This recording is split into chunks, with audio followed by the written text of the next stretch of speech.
What's up, guys? I'm Corey, and as you guys probably already know by the title, this is Apple Knows. So without further ado, let's get started. Oh, crud, I didn't want to say without further ado.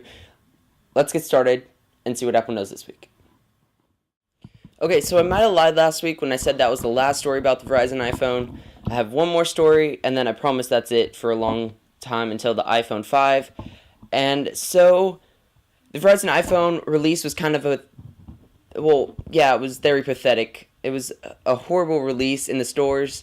One story I saw was that 2 people were outside waiting for the Verizon iPhone while there were 90 Apple employees inside the store. That is an ultimate fail. That needs to be put in fail blog. So, most people didn't go to the Apple stores or to Verizon stores to pick up the iPhone because it was cold outside. They're already into a 2-year contract with AT&T, or they're waiting for the iPhone 5 with Verizon or AT&T, whoever they select.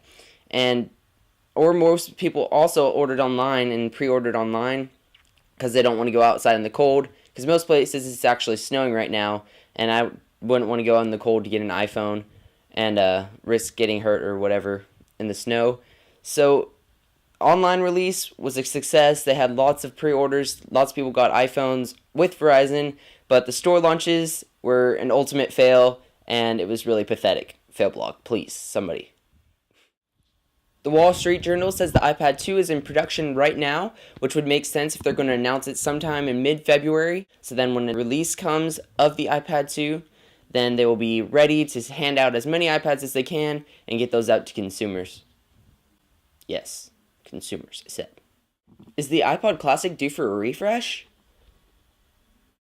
Is the iPod Classic due for a refresh? Interesting enough, the iPod Classic is the only iPod in Apple's line to still have a hard drive and not use flash memory inside the iPod, and it hasn't been upgraded in 3 years. 3 whole years. That's the longest time for an iPod not to be upgraded, and so is the iPod Classic up for a refresh? If Apple's traditional pattern of making products hard to get right before a refresh or discontinuation, then we could see a refresh for the iPod Classic. A number of sources have noted that the iPod Classic times have dramatically increased, including Target, Amazon, and J&R, and are reporting that the device is on back order. I checked Apple's website to check if they're on back order too, and it ships within 24 hours, so we'll just have to wait and see if the iPod Classic is going to get a refresh or if it's going to be discontinued. And it makes sense that they're going to update it because it hasn't been updated in 3 whole years. And we could see it go to flash storage or get a bigger hard drive in the iPod Classic. And so we'll just have to wait and see what happens with that. Really, a smaller iPhone? Has the Wall Street Journal lost their minds?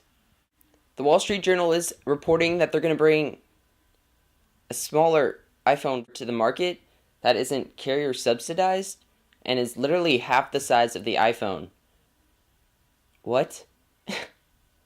The iPhone is codenamed N97 and is said to be released with the current line of iPhones for half the price, for half the size. Apple's doing really well in not only selling iOS devices, including the iPhone, but they're also doing really good in computer sales in their Mac line. They are doubling their production right now, while most other companies are falling flat on their face and failing ultimately. Apple is expected to release new MacBook Pro models as early as next month, and this is especially now because that Intel has announced that Sandy Bridge, the little chip that has been delayed because of problems inside the chip, is dated for February 20th as the shipment date, and Mac Rumors now says that the new models could explain for such a significant ramp up in production as the company seeks to fulfill sales with the new models and stay ahead of consumer demands. Sony may pull their music from iTunes. Sony, who is still recovering from the recent rejection of the Reader app in the App Store, it's understandable why they might be upset. And an Australian publication, The Age, is reporting that Sony may be pulling their music content off of iTunes in order to offer their music solely on Sony's unlimited streaming service. This makes sense, I guess, because Sony has the rights to their song and they could stream unlimited songs, but many companies have tried this before and failed due to horrible music software. But Sony could be different, and it would definitely be interesting to see how this plays out and how artists think if they actually do pull their music off iTunes, how artists feel about them pulling their music off iTunes and only having it on Sony's unlimited streaming service.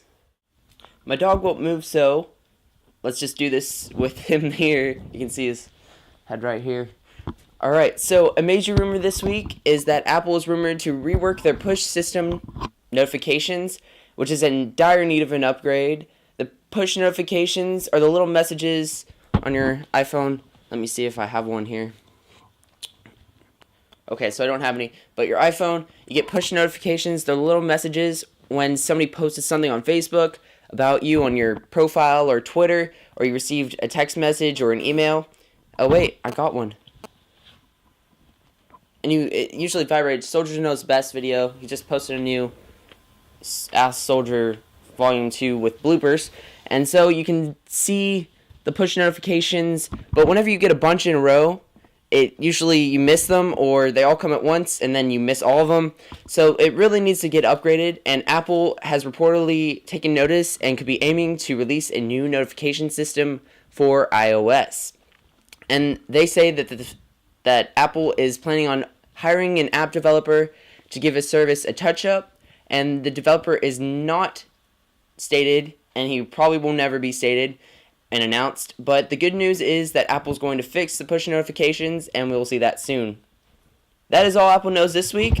Check back next week to see what else Apple knows. I'm Corey, and to see what Corey knows, follow me on Twitter at www.twitter.com/CoreyEwing1.